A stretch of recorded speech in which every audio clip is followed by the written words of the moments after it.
Hi,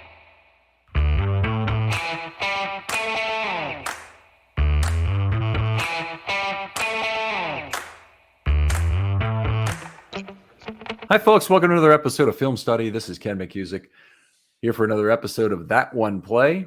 And the one we're discussing today is the 2010 game-ending Pick-6 by Josh Wilson at Houston in a Monday night game that I had to be reminded of, but has a lot more under the surface. Here to talk about it with me is Dan Ibrahimi. Dan, how you doing? I'm doing great, Ken. Thank you so much for having me back. You've been a regular on this thing. Always great material. I want to let you introduce the game and why it was important to you. So this was a pretty wild 8 days in Ravens history. The week before was one of the worst Ravens home losses in team history, in my opinion. It was to the Steelers. It kind of resulted in us giving away controlling our own destiny for the division. Polamalu safety blitz. That's pretty much all that needs to be said about how that game ended.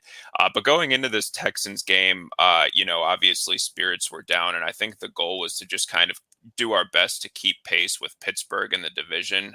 Ultimately, would not be able to do that, but this was a big game for sure, and really just kind of as it was unfolding, really wanting to avoid a loss down in Houston.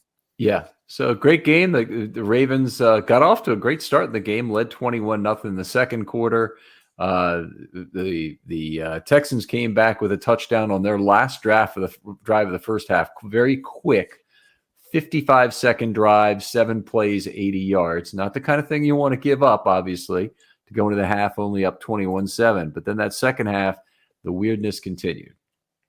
Absolutely, and yeah, I mean that final Texans offensive drive of the second half, as you said, 55 seconds, ending with a 46-yard touchdown pass from Schaub to Andre Johnson.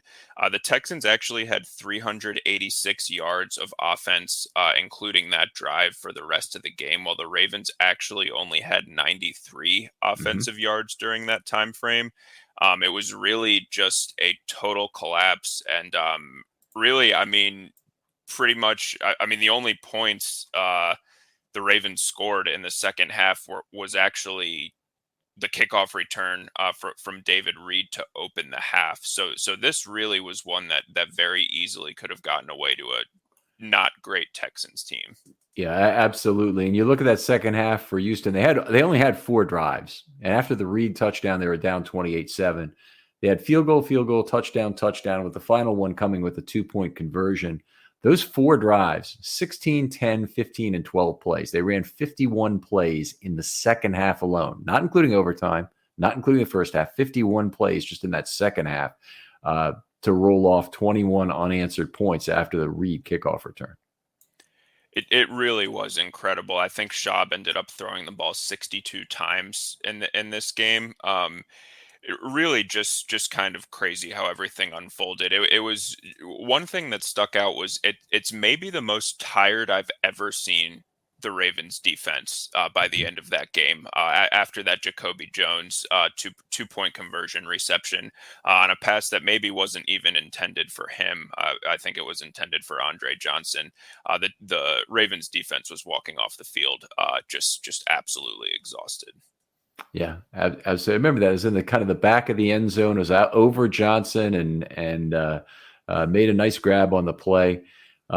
So much went on in that game, though, and I kept thinking so many things have to go right for the Texans to get this game tied. The Ravens led by 15, for example. I said, okay, they got to score. They got to get the ball back. They got to score again. They got to make 1 2-point conversion. That's a lot of chances to stop them. They had others because I believe they got them to 4th down at least once during those couple of drives. So it wasn't like they didn't have a lot of chances to get off the field and end it. And then also, hey, what do you know? The offense maybe could have tossed in something in that second half, but the Ravens were out-yarded for the entire game, almost 2-1, 489 yards to 253. But I'll tell you something. When you get 489 offensive yards and only 111 of them are on the ground, you should do better than 5.7 yards per offensive play. That really is not particularly good for a team that rolls up 489 yards. Absolutely. And I mean, the Ravens did win the turnover battle in this game, 2-0, but I mean, it's still kind of a shock that that made up for that yard differential. As you said, I mean, that's just, I can't imagine there have been too many games the Ravens have won in franchise history getting outgained by that many yards. Yeah, not too many. A couple famous ones. One in the playoffs, obviously against the Titans, and another one against the Jets to end that 2000 season. But yeah, there've been very few of this order. Absolutely, absolutely, and yeah, I mean, just a really crazy game. One of several from team history where I literally could not believe my eyes as the game was unfolding. I was just completely flabbergasted, and the whole time I like you mentioned, so much had to go right for the Texans to even have a shot. And then when it came down to the 2-point conversion, I was like, I can't imagine what happens now. And then Jacoby Jones just catches a pass that isn't even intended for him. So it was a crazy game. And I know we've mentioned Jacoby Jones a few times. Really crazy game in that 5 future Ravens were playing for the Texans at the time, which I feel like is just really unusual. They were Leach, Pollard, Jacoby Jones, Schaub, and Owen Daniels. So I thought that was pretty notable as well. All playing very prominent roles in this game, I might add. Yeah, there you go. Who was the safety the Ravens ended up getting briefly from the Texans? He does not appear to be on this team at this time because I don't recognize anybody's name. But the safety they got from the Texans, who was supposed to be a really good tackler, and he certainly had a lot of tackles for Houston. That it wasn't really a strength of his, but I'm trying to remember who it is, and I can't do it right now. Yeah, I'm not recalling either because it was not a Hedebo, correct? No, he's a guy who was with the Ravens for 1 year as a starter. He might have been started a second year with them too, but he's here for 1 year as a starter, came as a free agent, and I cannot remember for the life of me his name right now. But it'll come back to me. Yeah. Okay, so anyway, let's go ahead and go to the play itself right now, because the setup for that in overtime, the Ravens got the ball first. They won the toss. They had a chance to. Let's see. At this time, I don't even know if they had. I think they could have kicked for the win right away. Right, there wasn't an automatic second possession in 2010, or maybe there was. I don't remember.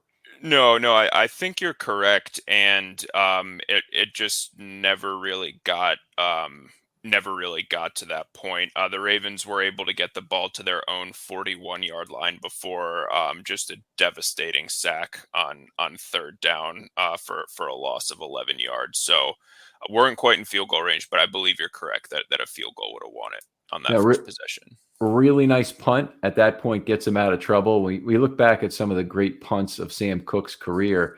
This was probably one of them that he unloaded a 58-yarder back the Texans all the way back up to the 12-yard line.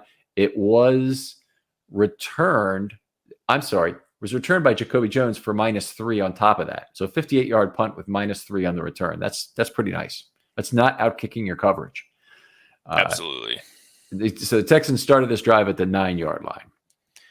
Yeah, so they start the drive at the 9-yard line. First down is an incomplete pass intended for Owen Daniels, and yeah, I mean, this was it just a play where I'm not a scholar on Matt Schaub's career, but I can't really imagine that he had too many better halves of football at any level than the second half of this game. So probably a pretty big shame for him to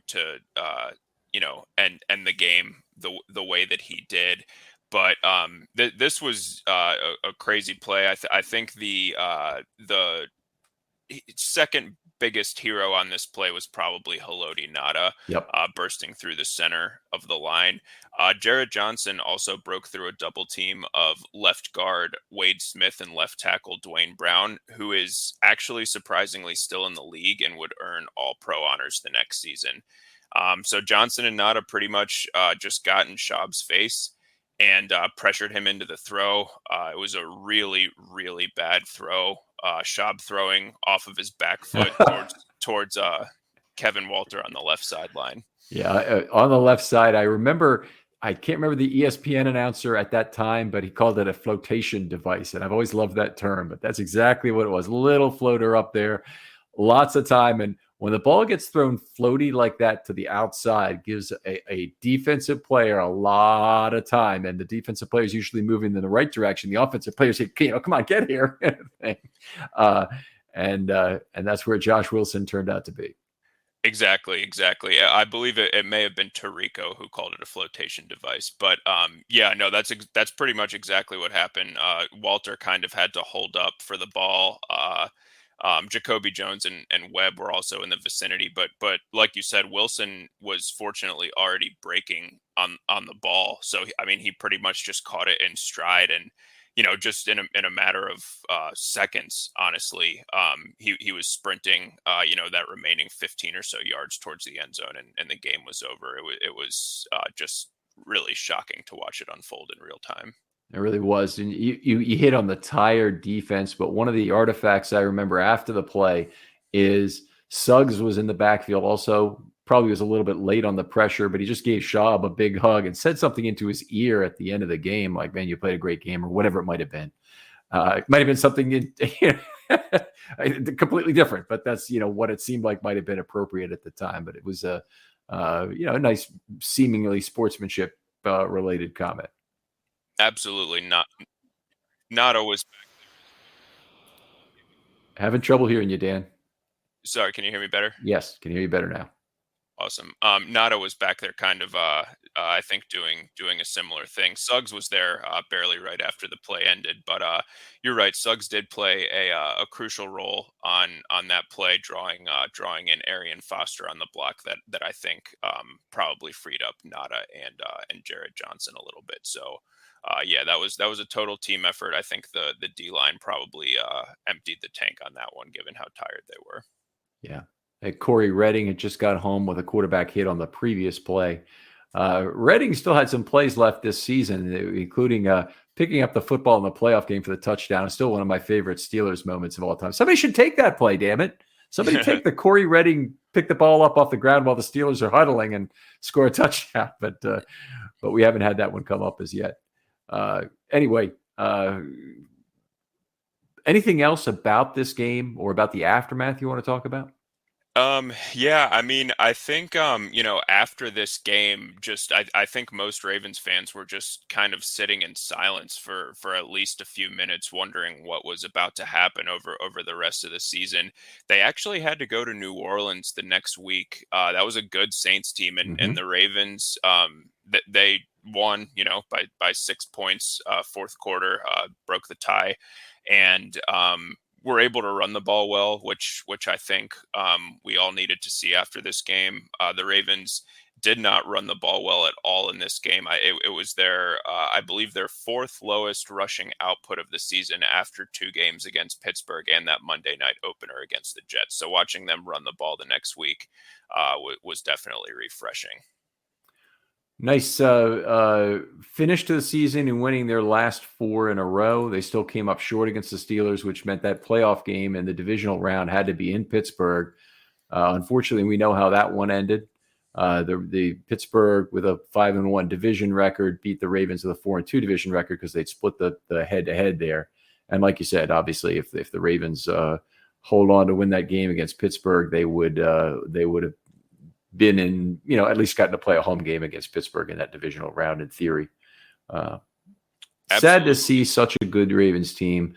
Might have been, I go back and forth a little bit. The 2009 team, I really believe, was the best of the early Harbaugh years. They certainly didn't win the Super Bowl. And in fact, they only went 9-7, had some very disappointing losses during the regular season.